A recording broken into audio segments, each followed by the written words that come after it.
अदब की दुनिया में कुछ कहानियां सिर्फ लिखी नहीं जाती, वो अपने अहद के खामोश घरों, बुझे हुए चेहरों और अधूरे ख्वाबों की तर्जुमानी भी करती हैं। और बाज़ औक़ात ऐसी सच्चाइयां बयान कर जाती हैं जिन्हें मुआशरा मामूल समझकर बरसों से झेलता तो रहता है मगर तस्लीम नहीं करता। हमारा मानना है कि किताब जो है वो हम सफर है, किताब जो है जिंदगी। बलूचिस्तान की अवामी दास्तानों में हानी और शह मुरीद गालिबन सबसे पुरानी तरह लोग किताबों से जुड़ जाएं। इल्म ये सन 1951 की बात है कि मैंने शायद अहमद दहलवी की ज़बानी उन यादों की दिलचस्प। मैं हूं आपका मेजबान आरिफ बाहली। अस्सलाम वालेकुम, नमस्कार, सत श्री अकाल, आदाब। दोस्तों साहिबो, मैं हूं आरिफ बाहलीम और आप देख रहे हैं प्रोग्राम बोलती किताबें। इस प्रोग्राम में हम उर्दू अफसाने और फिक्शन की बड़ी आवाज़ों को उनकी नुमाइंदा तख्लीक़ात के ज़रिए आपके सामने ला रहे हैं। आज हम जिस अफसाने का जिक्र करने जा रहे हैं वो उर्दू अदब की तारीख़ में सिर्फ़ एक मशहूर अफसाना नहीं बल्कि एक ऐसा दर्दनाक और तहदार अफसाना है जो हमारी समाजी रिवायतों, गुर्बत, महरूमी और एक माँ के दिल में बसे ख्वाबों को निहायत मौसर अंदाज में हमारे सामने रख देता है। और वो है इस्मत चुग़ताई का यादगार अफसाना चौथी का जोड़ा। चौथी का जोड़ा एक ऐसी कहानी है जो बज़ाहिर एक रस्म, एक तैयारी और एक घरेलू ख्वाब के गिर्द घूमती है, मगर उसके अंदर एक पूरा अहद सांस लेता है। यह अफसाना सिर्फ एक जोड़े की सिलाई, एक शादी की उम्मीद या एक बेटी के मुस्तकबिल की कहानी नहीं, बल्कि उस मुआशरे की, उस तल्ख हकीकत की दास्तान है जहां गुर्बत, बेबसी और समाजी दबाव इंसान के सबसे खूबसूरत ख्वाबों को भी अधूरा छोड़ देते हैं।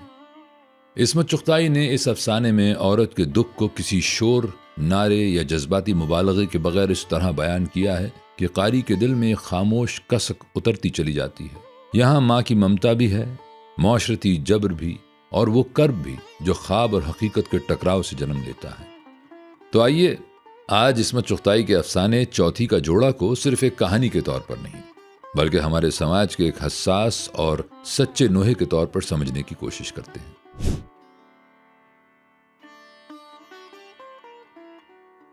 सहदरी के चौके पर आज फिर साफ सुथरी जाजिम बिछी थी। टूटी फूटी खिपरैल की झिर्रियों में से धूप के आड़े तिरछे कतले पूरे दालान में बिखरे हुए थे। मोहल्ले टोले की औरतें खामोश और सहमी हुई सी बैठी थीं, जैसे कोई बड़ी वारदात होने वाली हो। माओं ने बच्चे छातियों से लगा लिए थे। कभी कभी कोई मेहनती सा चिड़चिड़ा बच्चा रसद की कमाई की दुहाई देकर चिल्ला उठता, नाई नाई मेरे लाल। दुबली पतली माँ उसे अपने घुटने पर लिटाकर यूं हिलाती जैसे धान मिले चावल धूप में पटक रही हो, और फिर हनकारे भरकर वो खामोश हो जाता। आज कितनी आस भरी निगाहें कुबरा की माँ के मुतफक्किर चेहरे को तक रही थी। छोटे अरस की टोल के 2 पार्ट तो जोड़ लिए गए थे, मगर अभी सफेद गजी का निशान ब्योंतने की किसी को हिम्मत न पड़ी थी। काट छांट के मामले में कुबरा की माँ का मर्तबा बहुत ऊंचा था।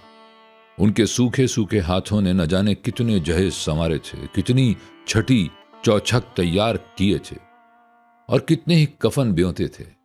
जहां कहीं मोहल्ले में कपड़ा कम पड़ जाता और लाख जतन पर भी ब्योंत न बैठी, कुबरा की माँ के पास केस लाया जाता। कुबरा की माँ कपड़े की कान निकालती, कलफ तोड़ती, कभी तिकोन बनाती, कभी चौखट्टा करती और दिल ही दिल में कैंची चलाकर आंखों से नाप तोल कर मुस्कुरा पड़ती। आस्तीन के लिए घेर तो निकल आएगा, गिरेबान के लिए कतरन मेरी बख्ची से ले लो, और मुश्किल आसान हो जाती। कपड़ा तराश करदा कतरनों की पिंडी बनाकर पकड़ा देती। पर आज तो सफेद गजी का टुकड़ा बहुत ही छोटा था और सबको यकीन था कि आज तो कुबरा की माँ की नाप तोल हार जाएगी। जभी तो सब दम साधे उनका मुंह तक रही थी। कुबरा की माँ के पुरस्तकलाल चेहरे पर फिक्र की कोई शक्ल न थी। 4 गिराह गजी के टुकड़े को वो निगाहों से ब्योंत रही थी। लाल टोल का अक्स उनकी नीलगू जर्द चेहरे पर शफक की तरह फूट रहा था। वो उदास उदास गहरी झुर्रियां अंधेरी घटाओं की तरह एकदम उजागर हो गईं, जैसे घने जंगल में आग भड़क उठी हो, और उन्होंने मुस्कुरा कर कैंची उठाई। मोहल्ले वालियों के जमघटे से एक लंबी इत्मीनान की सांस उभरी। गोद के बच्चे भी ठुसक दिए गए। चील जैसी निगाहों वाली कुंवारियों ने चंपा चंप सुई के नाकों में डोरे पिरोए, नई ब्याही दुल्हनों ने उंगश्ताने पहन लिए। कुबरा की मां की कैंची चल पड़ी थी। सैदरी के आखिरी कोने में पलंगड़ी पर हमीदा पैर लटकाए हथेली पर ठोड़ी रखे कुछ सोच रही थी। दोपहर का खाना निमटाकर इसी तरह बी अम्मा सैदरी की चौकी पर जा बैठी हैं और बक्ची खोल कर रंग बिरंगे कपड़ों का जाल बखेर दिया करती हैं। कौंडी के पास बैठी मांझती हुई कुबरा कनखियों से उन लाल कपड़ों को देखती तो एक सुर्ख झपकी उस जर्दी माइल मिटियारे रंग में लपक उठती। रुपहली कटोरियों के जाल जब पोले पोले हाथों से खोलकर अपने जानों पर फैलाती तो उनका मुरझाया हुआ चेहरा एक अजीब अरमान भरी रोशनी से जगमगा उठता। गहरी संदूकों जैसी शिकनों पर कटोरियों का अक्स नन्ही नन्ही मशलों की तरह जगमगाने लगता। हर टांके पर जरी का काम हिलता और मशलें कपकपा उठती। याद नहीं कब उसके शबनमी दुपट्टे बने, टके, तैयार हुए और गाड़ी के भारी कब्र जैसे संदूक की तह में डूब गए। कटोरियों के जाल धुंधला गए, गंगा जमनी किरणें मान पड़ गईं। तूली के लच्छे उदास हो गए, मगर कुबरा की बारात न आई। जब एक और जोड़ा पुराना हो जाता तो उसे चाले का जोड़ा कहकर सैंत दिया जाता और फिर एक नए जोड़े के साथ नई उम्मीदों का इफ्तिताह हो जाता। बड़ी छानबीन के बाद नई दुल्हन छांटी जाती। सहदरी के चौके पर साफ सुथरी चादर बिछती। मोहल्ले की औरतें हाथ में पानदान और बगलों में बच्चे दबाए झांझें बजाती आन पहुंचती। छोटे कपड़े की गोंद तो उतर आएगी पर बच्चियों का कपड़ा ना निकलेगा। वो बोलो और सुनो तो क्या निगोड़ मारी टोल की चोलें पड़ेंगी। और फिर सबके चेहरे फिक्रमंद हो जाते। कुबरा की मां खामोश कीमियागर की तरह आंखों के फीते से तूलो अर्ज नापती और बीवियां आपस में छोटे कपड़े के मुतालिक खुसर पुसर करके कहकहा लगाती। ऐसे में कोई मनचली, कोई सुहाग या बन्ना छेड़ देती, कोई और चार हाथ आगे वाली समधनों को गालियां सुनाने लगती। बेहुदा गंदे मजाक और चहलें शुरू हो जाती। ऐसे मौकों पर कुंवारी बालियों को सहदरी से दूर सर ढांक कर खिपरैल में बैठने का हुक्म दे दिया जाता और जब कोई नया कहकहा सहदरी से उभरता तो बेचारियां एक ठंडी सांस भरकर रह जाती। अल्लाह, ये कहकहे उन्हें खुद कब नसीब होंगे।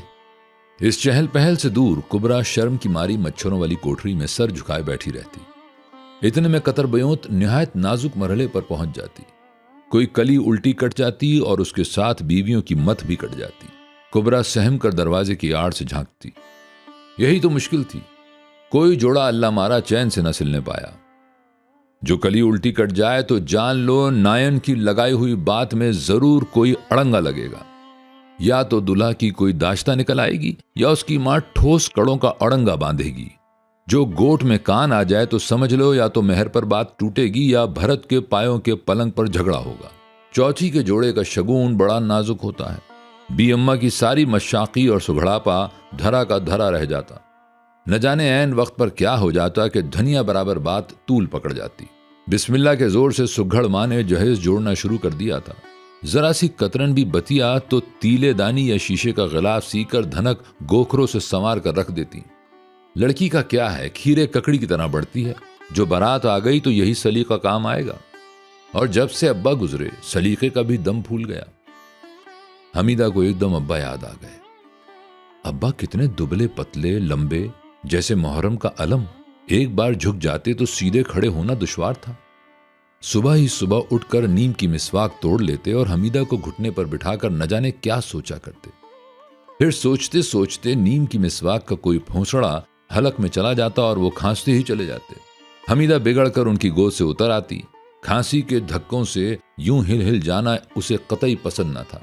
उसके नन्हे से गुस्से पर वो हंसते और खांसी सीने में बेतरह उलझती जैसे गर्दन कटे कबूतर फड़फड़ा रहे हों। फिर भी अम्मा आकर उन्हें सहला देती, पीठ पर धप धप हाथ मारती। तौबा है, ऐसी भी क्या खांसी। उच्छू के दबाव से सुर्ख आंखें ऊपर उठाकर अब्बा बेकसी से मुस्कुराते।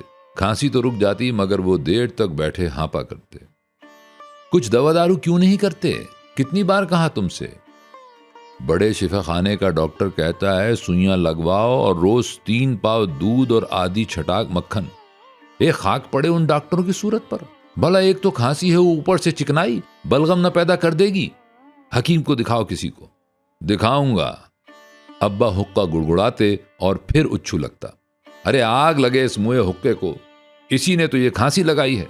जवान बेटी की तरफ भी देखते हो आंख उठाकर? और अब्बा कुबरा की जवानी की तरफ रहम तलब निगाहों से देखते। कौन कहता है कि वो जवान थी? वो तो जैसे बिस्मिल्लाह के दिन से ही अपनी जवानी की आमद की सुनावनी सुनकर ठिठक कर रह गई थी। न जाने कैसी जवानी आई थी कि ना तो उसकी आंखों में किरणें नाची, ना उसके रुखसारों पर जुल्फें परेशान हुई, ना उसके सीने पर तूफान उठे, कभी सावन भादों की घटाओं से मचल मचल कर प्रीतम या साजन मांगे। वो झुकी झुकी सहमी सहमी जवानी जो न जाने कब दबे पांव उस पर रींग आई, वैसे ही चुपचाप न जाने किधर चल दी। मीठा बरसा, नमकीन हुआ और फिर कड़वा हो गया। अब्बा एक दिन चौखट पर औंधे मुंह गिरे और उन्हें उठाने के लिए किसी हकीम या डॉक्टर का नुस्खा ना आ सका, और हमीदा ने मीठी रोटी के लिए जिद करनी छोड़ दी, और कुबरा के पैगाम न जाने किधर रास्ता भूल गए। जानो किसी को मालूम ही नहीं कि इस टाट के पर्दे के पीछे किसी की जवानी आखिरी सिसकियां ले रही है और एक नई जवानी सांप के फन की तरह उठ रही है। मगर बी अम्मा का दस्तूर न टूटा। वो उसी तरह रोज दोपहर को सहदरी में रंग बिरंगे कपड़े फैलाकर गुड़ियों का खेल खेला करती। कहीं न कहीं से जोड़ जमा करके शबरात के महीने में क्रेप का दुपट्टा 7.5 रुपए में खरीद ही डाला। बात ही ऐसी थी कि बगैर खरीदे गुजारा न था। मंझले मामू का तार आया कि उनका बड़ा लड़का राहत पुलिस की ट्रेनिंग के सिलसिले में आ रहा है। बी अम्मा को तो बस जैसे एकदम घबराहट का दौरा पड़ गया। जानो चौखट पर बारात आन खड़ी हुई हो और उन्होंने अभी दुल्हन की मांग की अफशा भी नहीं कतरी। हॉल से तो उनके छक्के छूट गए। झट अपनी मुंह बोली बहन बिंदु की मां को बुला भेजा कि बहन मेरा मरी का मुंह देखो जो इसी घड़ी ना आओ। और फिर दोनों में खुसर फुसर हुई। बीच में एक नजर दोनों कुबरा पर भी डाल लेती, जो दालान में बैठी चावल फटक रही थी। वो इस कानाफूसी की जबान को अच्छी तरह समझती थी। उसी वक्त बी अम्मा ने कानों की 4 माशा की लौंगे उतारकर मुंह बोली बहन के हवाले की कि जैसे तैसे करके शाम तक तोला भर गोखरो, 6 माशा सलमा सितारा और पाव गज नेफे के लिए टोल ला दें। बाहर की तरफ वाला कमरा झाड़ पोंछ कर तैयार किया। थोड़ा सा चूना मंगाकर कुबरा ने अपने हाथों से कमरा पोत डाला। कमरा तो चिट्टा हो गया मगर उसकी हथेलियों की खाल उड़ गई, और जब शाम को मसाला पीसने बैठी तो चकरी खाकर दोहरी हो गई। सारी रात करवटें बदलती गुजरी। एक तो हथेलियों की वजह से, दूसरी सुबह की गाड़ी से राहत आ रहे थे। अल्लाह, मेरे अल्लाह मियाँ, अब के तो मेरी आपा का नसीबा खुल जाए। मेरे अल्लाह, मैं 100 रकत नफल तेरी दरगाह में पढ़ूंगी। हमीदा ने फजर की नमाज पढ़कर दुआ मांगी। सुबह राहत भाई आए तो कुबरा पहले ही से मच्छरों वाली कोठरी में जा छुपी थी। जब सिवैयों और पराठों का नाश्ता करके बैठक में चले गए तो धीरे धीरे नई दुल्हन की तरह पैर रखती कुबरा कोठरी से निकली और झूठे बर्तन उठा लिए। लाओ मैं धोऊं भी आपा, हमीदा ने शरारत से कहा। नहीं। वो शर्म से झुक गई। हमीदा छेड़ती रही, बी अम्मा मुस्कुराती रहीं और क्रेप के दुपट्टे में लप्पा टांकती रहीं। जिस रास्ते कान की लौंगे गई थीं उसी रास्ते फूल, पत्ता और चांदी की बाजें भी चल दी, और फिर हाथों की 2-2 चूड़ियां भी जो मंझले मामू ने रंडापा उतारने पर दी थीं। रूखी सूखी खुद खाकर आए दिन राहत के लिए पराठे तले जाते, कोफ्ते भुना पुलाव महकते। खुद सूखा सा निवाला पानी से उतार कर वो होने वाले दामाद को गोश्त के लच्छे खिलाती। जमाना बड़ा खराब है बेटी, वो हमीदा को मुंह फुलाए देख कर कहा करती, और वो सोचा करती, हम भूखे रहकर दामाद को खिला रहे हैं। बी आपा सुबह सवेरे उठकर जादू की मशीन की तरह जुट जाती है। निहार मुंह पानी का घूंट पीकर राहत के लिए पराठे तलती है। दूध उठाती है ताकि मोटी सी मलाई पड़े। उसका बस नहीं था कि वो अपनी चर्बी निकालकर उन पराठों पर भर दे, और क्यों ना भरे, आखिर को वो एक दिन उसका अपना हो जाएगा। जो कुछ कमाएगा उसकी हथेली पर रख देगा। फल देने वाले पौधे को कौन नहीं सींचता। फिर जब एक दिन फूल खिलेंगे और फूलों से लदी हुई डाली झुकेगी तो ये ताना देने वालियों के मुंह पर कैसा जूता पड़ेगा। और उस ख्याल से ही मेरी बी आपा के चेहरे पर सुहाग खिल उठा। कानों में शहनाइयां बजने लगी और वो राहत भाई के कमरे को पलकों से झाड़ती, उनके कपड़ों को प्यार से तय करती जैसे वो कुछ उनसे कहते हों। वो उनके बदबूदार चूहों जैसे सड़े हुए मोजे धोती, बुसांदी बनियान और नाक से लिथड़े हुए रुमाल साफ करती, उनके तेल में चहचहाते हुए तकिए के गिलाफ पर स्वीट ड्रीम काटती। पर मामला चारों कोने चौकस नहीं बैठ रहा था। राहत सुबह अंडे पराठे डट कर खाता और शाम को आकर कोफ्ते खाकर सो जाता, और बी अम्मा की मुंह बोली बहन हमाना अंदाज में खुसर फुसर करती। बड़ा शर्मीला है बेचारा। बी अम्मा तावीलें पेश करती। हाँ भाई ये तो ठीक है, पर भाई कुछ तो पता चले रंग ढंग से, कुछ आंखों से। ए नोच, खुदा ना करे मेरी लौंडी आंखें लड़ाए, उसका आंचल भी नहीं देखा है किसी ने। बी अम्मा फखर से कहती। ए तो पर्दा तोड़वाने को कौन कहे है। बी आपा के पके महासों को देखकर उन्हें बी अम्मा की दूरंदेशी की दाद देनी पड़ी। ए बहन, तुम तो सच में बहुत भोली हो। ये मैं कब कहूं, ये छोटी निगोड़ी कौन सी बकरीद को काम आएगी। वो मेरी तरफ देखकर हंसती।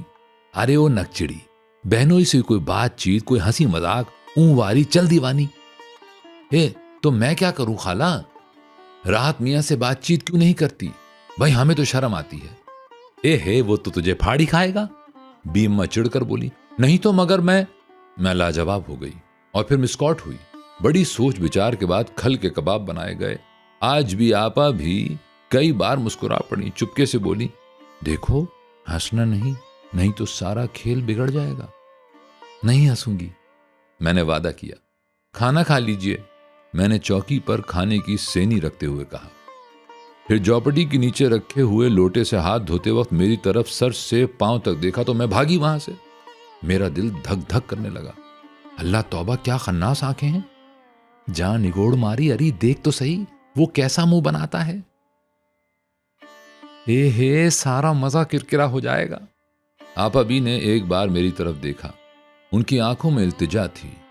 लौटी हुई बारातों का गुबार था और चौथी के पुराने जोड़ों की मानिंद उदासी। मैं सर झुकाए फिर खंबे से लगकर खड़ी हो गई। राहत खामोश खाते रहे, मेरी तरफ न देखा। खली के कबाब खाते देखकर मुझे चाहिए था कि मजाक उड़ाऊं, तहकहा लगाऊं। वाह जी वाह दूल्हा भाई, खली के कबाब खा रहे हो। मगर जानो किसी ने मेरा नरखरा दबोच लिया हो। बी अम्मा ने जलकर मुझे वापस बुला लिया और मुंह ही मुंह में मुझे कोसने लगी। अब मैं उनसे क्या कहती कि वो मजे से खा रहे हैं कमबख्त। राहत भाई, कोफ्ते पसंद आए? बी अम्मा के सिखाने पर मैंने पूछा। जवाब नदारुद। बताइए ना। अरे ठीक से जाकर पूछ, बी अम्मा ने ठोका दिया। आपने लाकर दिए और हमने खाए, मजेदार ही होंगे। अरे वाह रे जंगली, बी अम्मा से ना रहा गया। तुम्हें पता भी ना चला, मजे से खली के कबाब खा गए। खली के? अरे तो रोज काहे के होते हैं, मैं तो आदी हो चुका हूं खली और भूसा खाने का। बी अम्मा का मुंह उतर गया। बी आपा की झुकी हुई पलकें ऊपर न उठ सकी। दूसरे रोज बी आपा ने रोजाना से दुगनी सिलाई की और फिर शाम को जब मैं खाना लेकर गई तो बोले, कहिए आज क्या लाए हैं। आज तो लकड़ी के बुरादे की बारी है। क्या हमारे यहां का खाना आपको पसंद नहीं आता? मैंने जलकर कहा, यह बात नहीं, कुछ अजीब सा मालूम होता है, कभी खली के कबाब तो कभी भूसे की तरकारी। मेरे बदन में आग लग गई। हम सूखी रोटी खा के ऐसे हाथी की खुराक दें, घी टपकते पराठे ठुसाएं, मेरी बी आपा को जो शानदार नसीब नहीं और इसे दूध मलाई निगलवाएं। मैं भिन्ना कर चली आई। बी अम्मा की मुंह बोली बहन का नुस्खा काम आ गया और राहत ने दिन का ज्यादा हिस्सा घर ही में गुजारना शुरू कर दिया। बी आपा तो चूल्हे में फुकी रहती, बी अम्मा चौथी के जोड़े सिया करती और राहत की गलीज आंखें तीर बनकर मेरे दिल में चुभा करती। बात बेबात छेड़ना, खाना खिलाते वक्त कभी पानी तो कभी नमक के बहाने से और साथ साथ जुमलेबाजी। मैं खिसिया कर बी आपा के पास जा बैठती। जी चाहता कि किसी दिन साफ कह दूं कि किसकी बकरी और कौन डाले दाना घास। भी मुझसे तुम्हारा यह बैल न नाथा जाएगा। मगर बी आपा के उलझे हुए बालों पर चूल्हे की उड़ती हुई राख। नहीं, मेरा कलेजा धक से हो गया। मैंने उनके सफेद बाल लट के नीचे छुपा दिए। नास जाए इस कमबख्त नजले का, बेचारी के बाल पकने शुरू हो गए। राहत ने फिर किसी बहाने से मुझे पुकारा। मैं जल गई, पर बी आपा ने कटी हुई मुर्गी की तरह जो पलट कर देखा तो मुझे जाना ही पड़ा। आप हमसे खफा हो गई। राहत ने पानी का कटोरा लेकर मेरी कलाई पकड़ ली। मेरा दम निकल गया और भागी तो हाथ झटक कर। क्या कह रहे थे? बी आपा ने शर्मो हया से घेल हुई आवाज में कहा। मैं चुपचाप उनका मुंह तकने लगी। कह रहे थे किसने पकाया है खाना? वाह वाह, जी चाहता है खाता ही चला जाऊं, पकाने वाली के हाथ खा जाऊं। ओ नहीं, कहा नहीं बल्कि चूम लूं। मैंने जल्दी जल्दी कहना शुरू किया और बी आपा का खुरदरा हल्दी धनिया की बुसान में सड़ा हुआ हाथ अपने हाथ से लगा लिया। मेरे आंसू निकल आए। ये हाथ मैंने सोचा जो सुबह से शाम तक मसाला पीसते हैं, पानी भरते हैं, प्याज काटते हैं, बिस्तर बिछाते हैं, जूते साफ करते हैं, ये बेकस गुलाम सुबह से शाम तक जुटे ही रहते हैं। इनकी बेगार कब खत्म होगी? क्या इनका कोई खरीदार ना आएगा? क्या इन्हें कभी कोई प्यार से न चूमेगा? क्या इनमें कभी मेहंदी न रचेगी? क्या इनमें कभी सुहाग का इत्र न बसेगा? जी चाहा जोर से चीख पड़ूं। और क्या कह रहे थे? बियापा के हाथ तो इतने खुरदरे थे, पर आवाज इतनी रसीली और मीठी थी कि अगर राहत के कान होते तो, मगर राहत के कान न थे, न नाक, बस दोजख जैसा पेट था। और कह रहे थे कि अपनी बियापा से कहना कि इतना काम न किया करें और जोशांदा पिया करें। चल झूठी। अरे वाह, झूठे होंगे आपके वो। अरे चुप मुर्दार। उन्होंने मेरा मुंह बंद कर दिया। देखो तो स्वेटर बुन गया है, उन्हें दिया, पर देख तुझे मेरी कसम है मेरा नाम न लीजो। नहीं भी आपा, उन्हें ना दो वो स्वेटर। तुम्हारी इन मुट्ठी भर हड्डियों को स्वेटर की कितनी जरूरत है? मैंने कहना चाहा पर कह ना सकी। आपा भी, तुम खुद क्या पहनोगी? अरे मुझे क्या जरूरत है, चूल्हे के पास तो वैसे ही झुलस रहती है। स्वेटर देखकर राहत ने अपनी एक अबरू शरारत से ऊपर तान कर कहा, क्या ये स्वेटर आपने बुना है? नहीं तो भाई हम नहीं पहनेंगे। मेरा जी चाहा कि उसका मुंह नोच लूं। कमीने, मिट्टी के थोदे, ये स्वेटर उन हाथों ने बुना है जो जीते जागते गुलाम हैं। इसके एक एक फुंदे में किसी नसीबों जली के अरमानों की गर्दनें फंसी हुई हैं। ये उन हाथों का बुना हुआ है जो नन्हे पिनोरे झुलाने के लिए बनाए गए हैं। इनको थाम ले गधे कहीं के। और ये पतवार बड़े से बड़े तूफान के थपेड़ों से तुम्हारी जिंदगी के नाव को बचाकर पार लगा देंगे। ये सतारे के गत ना बाप सकेंगे, मणिपुरी और भारत टाइम के मदिरा ना दिखा सकेंगे।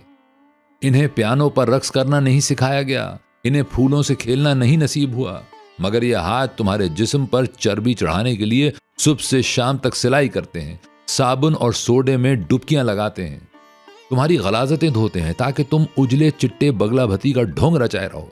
मेहनत ने उनमें जख्म डाल दिए हैं, उनमें कभी चूड़ियां नहीं खनकती हैं, उन्हें कभी किसी ने प्यार से नहीं थामा है। मगर मैं चुप रही।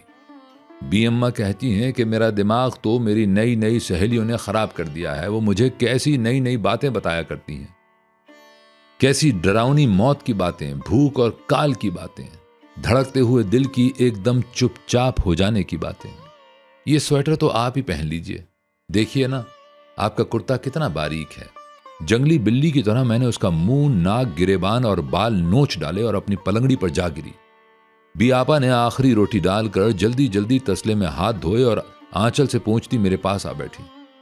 वो बोले, उनसे नारा आ गया तो धड़कते हुए दिल से पूछा, बियापा ये राहत भाई बड़े खराब आदमी हैं। मैंने सोचा कि मैं आज सब कुछ बता दूंगी। क्यों? वो मुस्कुराई। मुझे अच्छे नहीं लगते। देखिए मेरी सारी चूड़ियां चूरा हो गईं। मैंने कांपते हुए कहा, बड़े शरीर हैं। उन्होंने रोमांटिक आवाज में शर्मा के कहा, बियापा सुनो बियापा, ये राहत अच्छे आदमी नहीं। मैंने सुलग कर कहा, आज मैं अम्मा से कह दूंगी। क्या हुआ? बी अम्मा ने जानवाज बिछाते हुए कहा, देखो मेरी चूड़ियां बी अम्मा। राहत ने तोड़ डाली। बी अम्मा मुसरत से बोली, हां खूब किया, तू उसे सताती भी तो बहुत है।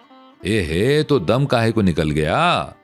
बड़ी मोम की बनी हुई है तू कि हाथ लगाया और पिघल गई। फिर चुमकार कर बोली, खैर तू भी चौथी में बदला ले लीजो, वो कसर निकालियो कि याद ही करें मियाँ जी। ये कहकर उन्होंने नियत बांध ली। मुंह बोली बहन से फिर कॉन्फ्रेंस हुई और मामलात को उम्मीद अफजा रास्ते पर गामजन देखकर अजहद खुशनुदी से मुस्कुराया गया। हे तू तो बड़ी ही ठुस है। हम तो अपने बहनोइयों का खुदा की कसम नाक में दम कर दिया करते थे। और वो मुझे बहनोइयों के छेड़छाड़ के हथकंडे बताने लगी कि किस तरह उन्होंने सिर्फ छेड़छाड़ के तीर बहदफ नुस्खे से उन 2 नंबरी बहनोई की शादी कराई जिनकी नाव पार लगने के सारे मौके हाथ से निकल चुके थे। एक तो उनमें से हकीम जी थे, जहां बेचारे को लड़कियां बालियां छेड़ती शर्माने लगते, और शर्माते शर्माते इख्तिलाज के दौरे पड़ने लगते और एक दिन मामू साहब से कह दिया कि मुझे गुलामी में ले लीजिए। दूसरे वॉइसराय के दफ्तर में क्लर्क थे, जहां सुना के बाहर आए हैं लड़कियां छेड़ना शुरू कर देती थीं। कभी ग्लोरियों में मिर्चें भर के भेज दी, कभी सिवैयों में नमक डालकर खिला दिया। ए लो, वो तो रोज आने लगे। आंधी आए पानी आए, क्या मजाल जो वो ना आए। आखिर एक दिन कहलवा ही दिया अपने एक जान पहचान वाले से कि उनके यहां शादी करा दो। पूछा कि भाई किससे? तो कहा किसी से भी करा दो, और खुदा झूठ ना बुलाए तो बड़ी बहन की सूरत थी कि देखो तो जैसे बेचा चला आता है। छोटी तो बस सुभान अल्लाह, एक आंख पूरब तो दूसरी पश्चिम। 15 तोले सोना दिया है बाप ने और बड़े साहब के दफ्तर में नौकरी अलग लगवाई। हाँ भाई, जिसके पास 15 तोले सोना हो और बड़े साहब के दफ्तर की नौकरी, उसे लड़का मिलते क्या देर लगती है। बी अम्मा ने ठंडी सांस भरकर कहा, यह बात नहीं है बहन, आजकल के लड़कों का दिल बस थाली का बैगन होता है, जिधर झुका दो उधर ही लुढ़क जाएगा। मगर राहत तो बैगन नहीं, अच्छा खासा पहाड़ है। झुकाव देने पर कहीं मैं ही ना पिस जाऊं। मैंने सोचा। फिर मैंने आपा की तरफ देखा। वो खामोश दहलीज पर आ बैठी आटा गूंद रही थी और सब कुछ सुनती आ रही थी। उनका बस चलता तो जमीन की छाती फाड़कर अपने कुंवारपन की लानत समेत उसमें समा जाती। क्या मेरी आपा मर्द की भूखी है? नहीं, वो भूख के एहसास से पहले ही सहम चुकी है। मर्द का तस्वुर उसके जहन में एक उमंग भरकर नहीं उभरा, बल्कि रोटी कपड़े का सवाल बनकर उभरा है। वो एक बेवा की छाती का बोझ है, उस बोझ को ढकेलना ही होगा। मगर इशारों कनायों के बावजूद राहत मियाँ ना खुद मुंह से फूटे और ना ही उनके घर ही से पैगाम आया। थक हार कर बी अम्मा ने पैरों के तोड़े गिरवी रख के पीर मुश्किल कुशा की न्याज दिला डाली। दोपहर भर मोहल्ले टोले की लड़कियां सहन में उधम मचाती रहीं। बी अम्मा शर्माई ले जाई मच्छरों वाली कोठरी में अपने खून की आखिरी बूंदें चुसाने को जा बैठी। बी अम्मा कमजोरी में अपनी चौकी पर बैठी चौथी के जोड़े में आखिरी टांके लगाती रहीं। आज उनके चेहरे पर मंजिलों के निशान थे। आज मुश्किल कुशाई होगी। बस आंखों की सुइयां रह गई हैं, वो भी निकल जाएंगी। आज उनकी झुर्रियों में फिर मशलें थरथरा रही थीं। बी आपा की सहेलियां उनको छेड़ रही थीं और वो खून की बची खुची बूंदों को ताव में ला रही थीं। आज कई रोज से उनका गुबार नहीं उतरा था। थके हारे दिए की तरह उनका चेहरा एक बार टिमटिमाता और फिर बुझ जाता। इशारे से उन्होंने मुझे अपने पास बुलाया। अपना आंचल हटाकर न्याज के मलीदे की तश्तरी मुझे थमा दी। इस पर मौलवी साहब ने दम किया है। उनकी बुखार से दहकती हुई गर्म गर्म सांस मेरे कान में लगी। तश्तरी लेकर मैं सोचने लगी, मौलवी साहब ने दम किया है। ये मुकद्दस मलीदा अब राहत के तंदूर में झोंका जाएगा। वो तंदूर जो 6 महीने से हमारे खून के छींटों से गर्म रखा गया। ये दम किया हुआ मलीदा मुराद बर लाएगा। मेरे कानों में शादियाने बजने लगे। मैं भागी भागी कोठे से बारात देखने जा रही हूं। दूल्हा के मुंह पर लंबा सा सेहरा पड़ा है जो घोड़े की आयालों को चूम रहा है। चौथी का शहाबी जोड़ा पहने, फूलों से लदी, शर्म से निढाल, आहिस्ता आहिस्ता कदम तोलती भी आपा चली आ रही है।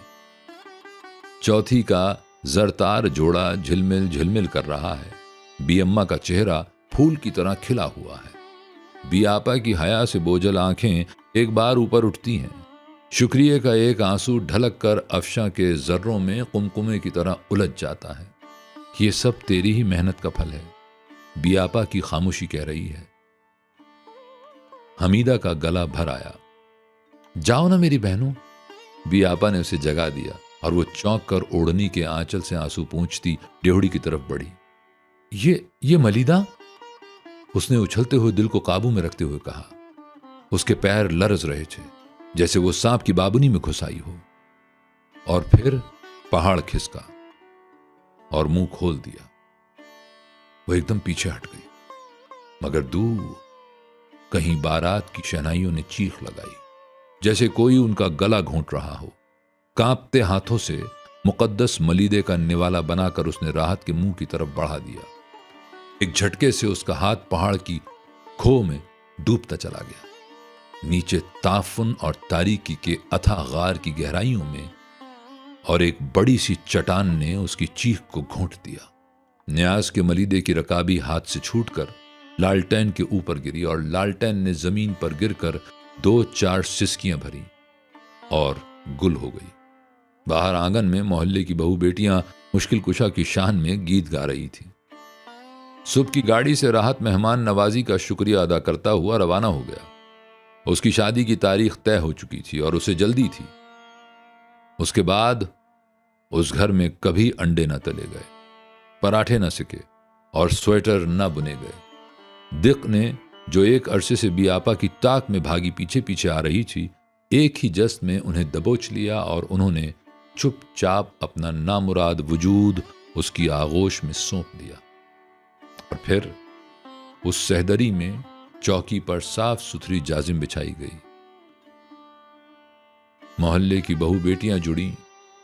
कफन का सफेद सफेद लट्ठा मौत के आंचल की तरह बीअम्मा के सामने फैल गया। तहम्मुल के बोझ से उनका चेहरा लरज रहा था, बाईं अबरू फड़क रही थी, गालों की सुनसान झुर्रियां भाएं भाएं कर रही थीं, जैसे उनमें लाखों अजदहे फुनकार रहे हों। लट्ठे की कान निकाल कर उन्होंने चौपरता किया और उनके दिल में अनगिनत कैंचियां चल गईं। आज उनके चेहरे पर भयानक सुकून और हरा भरा इत्मीनान था, जैसे उन्हें पक्का यकीन हो कि दूसरे जोड़ों की तरह चौथी का जोड़ा सैंता न जाए। एकदम सहदरी में बैठी लड़कियां बालियां मैनाओं की तरह चहकने लगीं।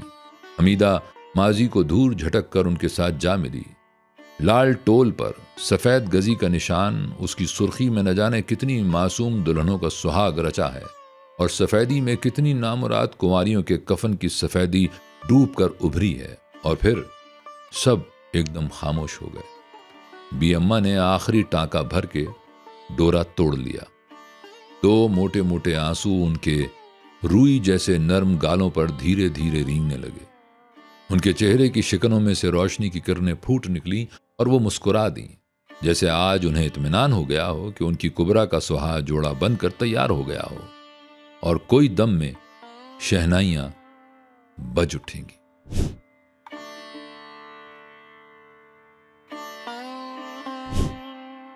दोस्तों साहिबो, चौथी का जोड़ा महज एक अफसाना नहीं, ये उर्दू अदब में वो दर्द भरा लम्हा है जब एक कलम ने गुर्बत, माँ की ममता और मुआशरती रिवायतों के बोझ तले दबे हुए ख्वाबों को बड़ी सादगी मगर बड़ी शिद्दत के साथ लफ्जों में ढाल दिया। इस्मत चुगताई ने इस कहानी में जो दुख बयान किया है वो सिर्फ एक घर का दुख नहीं, बल्कि हमारे मुआशरे के उन बेशुमार घरों की कहानी है जहां उम्मीदें परवान तो चढ़ती हैं मगर हालात अक्सर उन्हें मुकम्मल होने नहीं देते। चौथी का जोड़ा हमें यह भी सिखाता है कि बड़ा अदब हमेशा बड़ी बड़ी बातें नहीं करता। कभी कभी वो एक छोटे से ख्वाब, एक मामूली सी ख्वाहिश और एक खामोश सी महरूमी के जरिए पूरे अहद की तस्वीर हमारे सामने रख देता है। अगर आपको ये पेशकश पसंद आई हो तो चैनल को ज़रूर सब्सक्राइब कीजिए, वीडियो को लाइक और शेयर कीजिए और कमेंट में बताइए कि अगली नशिस्त में आप किस बड़े अफसाना निगार और किस नुमाइंदा अफसाने को सुनना चाहेंगे। मैं हूं आरिफ बाहलीम और आप देख रहे थे प्रोग्राम बोलती किताबें। सलामत रहें।